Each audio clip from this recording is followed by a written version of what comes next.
요즘 정말 하늘 풀듯이 양질의 이 전기차를 선보이는 브랜드가 있죠. 바로 우리에게는 안전이라는 대명사로 잘 알려진 볼보입니다. 볼보가 최근에 ES90을 통해서 올해는 정말 다양한 전기차들, 소위 브랜드의 플래그십을 담당하는 이렇게 전기차들을 선보이고 있는데요. 일단은 사양 대비 굉장히 좋은 가격으로 전기차를 구매하시려는 분들의 눈길도 사로잡고 있고, 독일 프리미엄 브랜드들이 이 가격대에서 좀 그럴듯한 고급감과 완성도를 가지고 있는 전기차를 선보이지 못하는 이 시장을 아주 볼보가 잘 타겟해서 다양한 모델들을 선보이고 있는 것 같습니다.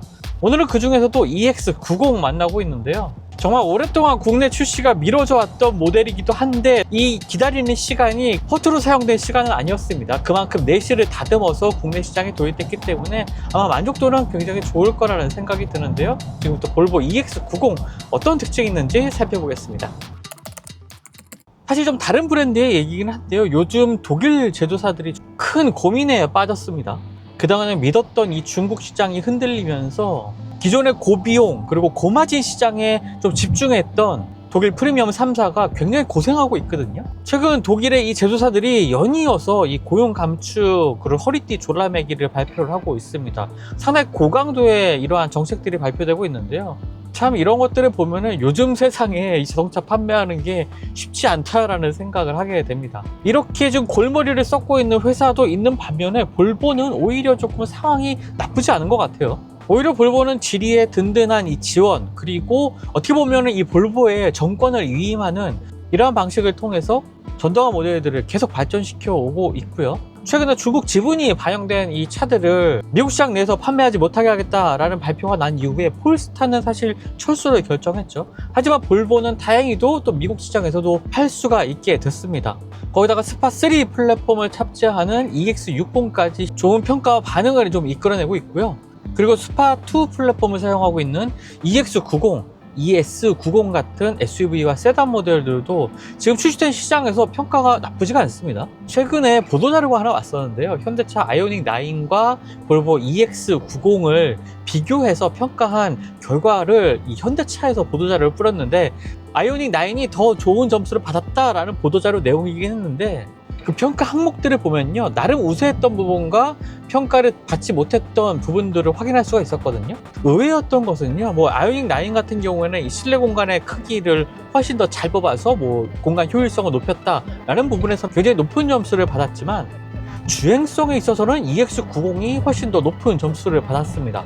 전기차 전용 플랫폼을 사용했던 아이오닉 9은 이 공간 활용성을 충분히 활용하는 장점을 극대화했던 반면에 스파2 플랫폼을 기반으로 해서 개발된 EX90 같은 경우에는 오히려 이 전동 파워트레인을 통한 그리고 에어 서스펜션을 통한 또 여러 가지 세팅을 달리하면서 오히려 주행성에 있어서는 더 좋은 평가를 받았다는 건데요. 사실 이 결과표를 보고 나서 조금 의아한 부분이 있긴 했는데 실제 제가 지금 EX90을 운전을 하면서 한 30km 정도를 주행하다 보니까 바로 그 의미를 알 수가 있게 됐습니다. 정말 주행질감이 좋거든요. 뭐 지금 시승하고 있는 차량은 풀옵션 차량입니다. 가장 높은 사양의 모델이기도 하고요. 에어 서스펜션이 모든 트림에 기본으로 적용되고 있습니다. 차량 세팅 역시 부드럽게, 그 다음에 중간, 단단하게 이 세 가지 세팅으로 맞출 수가 있고요. 스티어링 휠의 담력도 3단계로 조절이 가능합니다. 지금은 모두 다 표준으로 놓고 주행하고 있는데요. 사실 부드럽게로 모든 것을 맞추면은 워낙 이 낭창낭창하게 움직이는 이 차량의 움직임도 확인할 수가 있었고,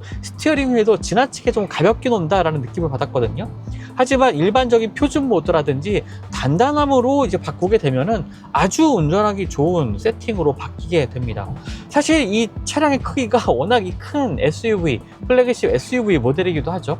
그래서 이 차량의 움직임을 깔끔하게 유지한다는 게 사실 쉽지가 않습니다. 전고가 높은 SUV의 한계가 명확하게 드러날 수 있는 부분인데도 제법 속도를 높여서 코너를 진입해도 좌우 롤이라든지 피치 같은 것들이 차량의 크기를 생각한다면 그렇게 크진 않거든요. 오히려 단단함으로 세팅하면은 살짝 전고가 있는 뭐 크로스오버 모델을 운전하는 듯한 그러한 기분을 느끼게 합니다. 그만큼 이 차량의 좌우 움직임을 아주 날렵하게 잘 잡았다는 건데요. 이 부분에 있어서는 저도 뭐 아이오닉 9 같은 경우 뭐 아니면 EV9 같은 경우에 확실히 이 주행성에 있어서만큼은 EX90이 조금은 더 앞선다는 생각이 듭니다. 물론 아이오닉 9 같은 경우에도 이 무거운 차량의 무게에 비한다면은 그 움직임이 나쁘진 않았거든요. 하지만 이 EX90 같은 경우에 아이오닉 9보다도 무게가 한 200kg 정도가 더 무겁습니다. 거의 성인 3명이 타고 있는 무게거든요. 이런 것들까지도 감안을 했을 때의 이 움직임은 정말 세팅을 잘했다는 생각이 들고요. 확실히 에어 서스펜션을 통해서 일반 도로 주행에서는 굉장히 편안한 주행 질감을 가져가다가 조금 더 속도를 내는 경우에는 세팅을 달리 하면서 굉장히 안정적으로 주행할 수가 있게 되거든요. 특히나 급가속을 하는 상황에서도 앞코가 확 들리는 이러한 현상도 굉장히 잘 억제가 되어 있고요. 대부분의 상황에서 차가 이렇게 수평을 유지하면서 주행한다는 이러한 느낌을 받게 됩니다. 그리고 원페달 드라이빙 같은 경우에는 사실 이 자동으로 맞춰 놓는 게 가장 효율성이 높겠죠. 충전도 확실히 많이 되는 상황일 테고요. 하지만 이 자동으로 맞춰 놓는 경우에 사실 이 차량의 무게 때문인지 감속 자체가 굉장히 좀 하드하게 되어 있습니다. 그러니까 머리가 움직이는, 상체가 움직이는 것이 좀 커지거든요. 그렇다 보니까 좀 운전할 때 감속과 가속이 반복되는 상황이라면 조금 운전하기가 좀 불편해질 수가 있습니다. 그래서 보통은 그냥 낮음 정도로 설정해 놓으시면 굉장히 쾌적하게 주행을 할 수가 있고요. 가속 페달에서 발을 떼는 경우에도 상체가 크게 흔들리는 것 없이 회생제동을 활용할 수가 있게 되는 거죠. 자동은 좀 전력을 많이 소모해서 충전이 적극적으로 필요한 경우에 자동이라든지 높음으로 설정하시면 좋을 것 같고요. 자, 지금처럼 이제 퍼포먼스 모드로 설정한 경우에는 가속 페달에 힘을 실으면 600마력의 강력한 출력이 발휘가 되면서 2.8톤에 달하는 이 차량을 아주 가볍게 움직입니다. 이런 것이 AWD 울트라 트림의 정말 큰 장점이겠죠. 이러한 움직임은 사실 볼보의 과거 내연기관 차량들에서는 정말 찾아보기 힘들었거든요. 한동안 과거의 볼보가 효율성을 중시하면서 퍼포먼스보다는 이 연비 효율에 맞춰져 있는 엔진들을 탑재하는 경우가 상당히 많았습니다. B 엔진들이 딱 그러한 성격들을 보이는 차량들이었는데요. 사실 볼보가 빠르게 이 전동화를 추구할 수밖에 없었던 이유가 바로 이 내연기관 엔진들이 그렇게 고객들의 좋은 반응을 이끌어내지 못하기도 했기 때문인 것 같습니다. 거기다 지리그룹의 전폭적인 지지를 받으면서 이제 전동 파워트레인을 적극적으로 도입을 하게 됐고, 그리고 이 전동 파워트레인의 조합이 정말 나쁘지가 않거든요. 자, 잠깐 실내로 눈을 돌리면 볼보 EX90 정말 깔끔하고 정돈된 이 실내를 보여주고 있습니다. 볼보가 이런 건 참 잘하죠. 뭔가 하나씩 덜어내면서도 공간을 꽉 채워나가는, 그리고 그 공간을 채워나가는 느낌이 과하다는 느낌은 전혀 들지 않고 오히려 좀 편안하게 이 탑승자가 받아들일 수 있는 분위기, 이런 것들은 볼보가 정말 오랫동안 잘하는 영역이기도 한데요. 이러한 것들이 단순하게 이제 편안한 분위기만 추구한다기보다는 볼보가 정말 브랜드가 출범하면서 유지해왔던 이 안전이라는 이 대주제를 이러한 것에도 좀 표현을 하고 있습니다. 사실 대화면에 지금 디스플레이가 장착이 된 볼보 EX90의 실내를 보고 있는데요. 사실 이렇게 대화면에 디스플레이를 장착하는 게 요즘은 이제 낯선 풍경은 아니죠. 하지만 디스플레이를 컨트롤할 때 운전자의 시선이 움직이면서 안전운전에 방해가 된다, 이런 것들도 많이 증가하고 있습니다. 그래서 지금은 물리 버튼을 조금씩 늘려가려는 추세이기도 한데요. 아직 볼보는 물리 버튼을 그렇게 많이 만들지는 않고 있습니다. 하지만 그 속에서도 뭔가 안전을 위한 기능들을 추가한 것들이 눈에 띄는데요. 일단 스티어링 휠에 보면은 이 터치 버튼들이 있죠. 터치 버튼들 역시 잘 구분할 수 있게 약간 양각으로 조형된 부분들도 확인할 수가 있고요. 특히 이제 터치 버튼에 손을 올렸을 때 내가 손을 올린 버튼이 어떤 기능을 하는지 이 계기판에 표시가 됩니다. 이것이 볼륨을 높이는 버튼인지 메뉴를 전환하는 버튼인지도 이 계기판 화면상에 보여주거든요. 그러니까 시선을 최대한 이 계기판상에 또는 이 전방을 주시하면서도 내가 어떤 버튼을 누르고 있는지 터치 버튼임에도 기능을 확실하게 확인할 수 있는 부분, 이런 것들이 볼보가 나름 안전을 확보하기 위해서 더해놓은 기능이라고 볼 수가 있겠고요. 또 요즘에 보면 워낙 실내 조명들을 화려하게 쓰는 경우가 많잖아요. 그런 것들이 이 대화면의 디스플레이를 이제 조수석까지 확장하면서 굉장히 화려한 모습 보여주고 있는데, 사실 저도 이렇게 개인적으로는 그러한 변화들이 그렇게 달갑지만은 않습니다. 야간 운전을 할 때 물론 뭐 다크 모드라든지 조명을 줄인다든지 조명의 밝기를 조절한다든지 이러한 기능들이 물론 있긴 하지만 운전을 할 때 운전자에게 이 실내가 너무 지나치게 밝은 것이 분명히 주의력을 흐트러뜨리는 중요한 요소가 되기도 하거든요. 그래서 볼보는 뭐 조수석에 이러한 화려한 디스플레이를 넣기보다는 최대한 이 실내 조명까지도 우리 눈에 익숙한 이 조명을 사용하려고 노력하고 있습니다. 바로 그런 것들이 선라이크 LED 조명이라는 건데요. 흔히 뭐 전구색이라고 표현하는 그 주황색의 불빛 있죠. 그런 것들을 이제 야간에는 실내에 많이 사용하고 있습니다. 지금 요 우드 소재에 지금 낮에 보면 완전히 우드로 보이긴 하는데 어두운 곳으로 가보면 이 부분 뒤쪽에 이제 조명이 들어가 있거든요.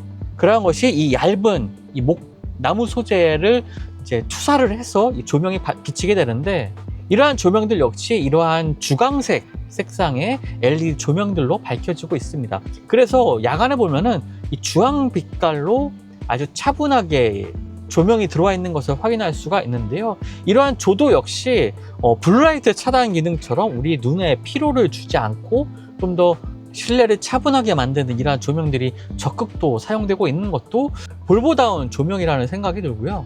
특히나 EX90에서 눈길을 끄는 부분은 이 사운드입니다. 바이오미키스 사운드 시스템이 적용되고 있는데 스피커 수도 굉장히 많거든요. 다른 경쟁 모델들보다도 한 10개 정도의 스피커가 많이 있고 그리고 스피커의 출력 자체도 굉장히 높은 편입니다. 자, 한번 사운드 잠깐 들려드릴게요.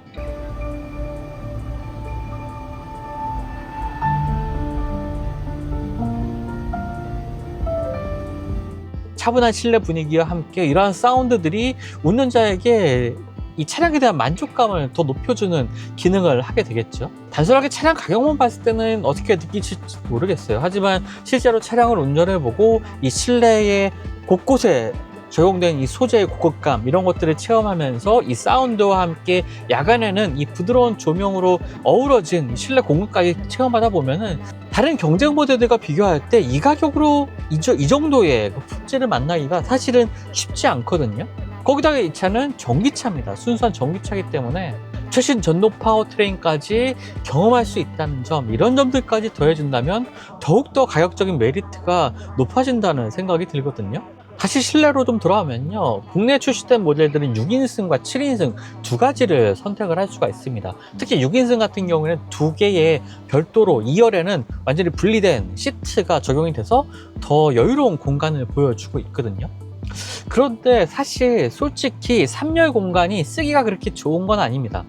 만약에 스파3가 적용된 이 전기차 전용 플랫폼을 적용했다면 더 넓은 휠베이스를 통해서 3열도 조금 더 여유 있지 않았을까 라는 생각을 하긴 하는데, 아직은 이 스파2 같은 경우에는 휠베이스 자체가 그렇게 길지는 않거든요. 물론 2열까지 굉장히 넉넉한 공간을 보여주고 있지만 3열을 이제 적극적으로 활용하기에는 이 실내 공간 자체가 이렇게 그렇게 크지 않습니다. 아마 이런 부분 때문에 아이오닉 9과 비교해서 이 차체 부분에 있어서 조금 더 낮은 점수를 받았던 것 같아요. 실제로 3열 공간으로 들어가려면 2열 시트를 접혀야 되는데 이 접는 이 2열 시트도 완전히 수동으로 작동이 되고요. 슬라이딩 이후에 3열에 앉아봐도 성인은 사실 성인에게는 굉장히 좁은 공간입니다. 특히나 이 발을 놓는 공간이 상당히 협소하거든요. 2열에 그 레일로 연결된 이 시트 때문에 발끝에 레일이 계속 걸리더라고요. 그렇다 보니까 발을 어디 둬야 될지도 좀 애매한 부분이 있었고, 그래서 3열은 사실 뭐 짐을 둔다거나 뭐 아이들이 앉는다거나 좀 급한 용도로 쓰기에는 적합해 보이지만 성인이 앉기에는 좀 부족해 보인다 라고 얘기를 할 수가 있겠고요. 하지만 그 외에 1, 2열의 공간감 이런 것들에 있어서는 전혀 뭐 부족함이 없습니다. 너무 편안하고 안락하게 사용할 수 있는 공간이기도 하고요. 저는 사실 아까도 뭐 비슷한 얘기를 하긴 했지만 이 지나치게 화려해지는 이 실내 공간 자체가 너무 좀 운전자에게 피로감을 준다고 할까요? 하지만 이러한 생각이 비단 뭐 저만의 생각은 아니었던 것 같습니다. 벤틀 CEO가 최근에 지나치게 물리 버튼을 배제한 이 디스플레이를 적용했다, 그리고 실내 공간에 적용했다, 이런 것들에 대해서 앞으로 물리 버튼을 늘리겠다라는 발언도 했었거든요. 지금 시사하고 있는 EX90도 뭐 물리 버튼이 많은 건 아닙니다. 거의 없다시피 하고요. 지금 이 메뉴들을 조작하는 경우에도 경로를 최소화하려는 노력은 더해져 있긴 하지만 어찌됐건 운전자의 시선이 디스플레이로 가야 하는 부분은 피할 수가 없는 거죠. 하지만 자동차 브랜드 전체의 흐름이 조금씩 바뀌어가고 있다면 아마 볼보도 다른 차세대 모델에서는 조금 더 안전을 더 중시한 브랜드이기 때문에 이런 부분에 있어서의 또 적극적인 변화도 기대해봐도 좋을 것 같습니다. 자, 오랫동안 기다렸던 만큼 정말 만족감이 높은 EX90을 모델을 좀 시승을 하고 있는데요. 또 9월에는 ES90도, 세단 모델인 ES90까지도 아마 시승을 할 수가 있을 것 같고요. 지금 이 대형 SUV에서도 이 정도의 퍼포먼스라든지 차량의 거동 이런 것들을 보여준다면 ES90은 사실 더 기대가 되거든요. 그리고 ES90은 가격까지도 정말 경쟁력 있는 가격으로 들어왔습니다. 7천만 원대에서 시작을 하고 있기 때문에 한동안 이 소프트웨어 문제로 조금 골머리를 앓았던 볼보의 전기차 모델들이긴 했지만 그러한 것들을 싹 이제 개선을 했고요. 문제점이 아직까지는 크게 발현되고 있지 않습니다. 한 가지 제가 시승하면서 의아했던 점 중에 하나는 이 계기판에 나오던 이 레이더 센서의 움직임, 레이더 센서의 결과였는데요. 뒤쪽에 있는 차량의 움직임을 제대로 파악하지 못하는 상황이 있었습니다. 물론 이것이 차량의 움직임에 아니면 차량의 위험을 파악하는데 문제가 되는 것까지는 저도 아직 파악을 하지 못했어요. 하지만 그렇게 정상적인 모습을 보여주진 않아서 이런 것들이 아마 많은 EX90을 시승했던 해외 평가를 보니까 소프트웨어 문제 같은 것들을 지적하는 부분이 있긴 하더라고요. 디스플레이 터치가 간헐적으로 잘 안 됐다든지 아니면 속도가 느려졌다든지 하는 문제점을 지적하는 부분도 있긴 했습니다만 분명히 이런 것들은 지금 소프트웨어 업데이트를 통해서 충분히 개선할 수 있는 문제라고 생각이 되고요. 5G 데이터 같은 경우는 5년 동안 무상으로 제공이 된다고 합니다. 어찌됐건 소프트웨어적인 부분에서의 우려도 완전히 부식시킨 건 아니지만 이러한 아쉬움들 역시 완전히 조금 해결할 수 있을 거라는 좀 확신이 들고요. 그리고 볼보는 ES90 같은 프리미엄 전기 세단 그리고 EX60이라는 아주 경쟁력 있는 전기차도 이제 국내에 들어올 예정이거든요. 그동안의 우려를 불식시키고 정말 좋은 전기차 라인업을 완성해 가고 있는 상황이니까요. 앞으로의 모습을 더 기대해봐도 좋을 것 같습니다. 지금까지 글로벌 오토뉴스 원선홍이었고요. 저는 다음 영상 통해서 만나 뵙도록 하겠습니다. 감사합니다.